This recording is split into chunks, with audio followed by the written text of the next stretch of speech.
মিশরে পৌঁছে মালয়েশিয়ার হায়ার এডুকেশন মিনিস্টারের সাথে বৈঠক করেছেন অন্তর্বর্তী সরকার প্রধান ডক্টর মোহাম্মদ ইউনূস। স্থানীয় সময় সকাল 11টায় মিশরের রাজধানী কায়রোতে পৌঁছান তিনি।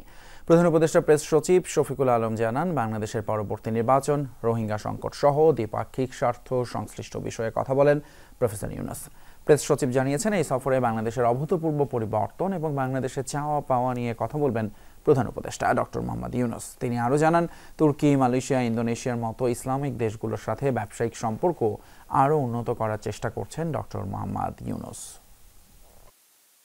মালয়েশিয়ান একজন হায়ার এডুকেশন মিনিস্টার আসছেন, তার সাথে কথা বলেন। ওইখানে অনেক রিজিওনাল, অনেক বায়োলেটারাল আমাদের সাথে যে তাদের যে মিউচুয়াল ইন্টারেস্টের যে জায়গাগুলো আছে সেগুলো নিয়ে কথা হয়। রোহিঙ্গা ক্রাইসিস নিয়ে কথা হয়, আমাদের ইলেকশনের টাইমলাইন নিয়ে উনি ওদেরকে একটু কথাবার্তা বলেন।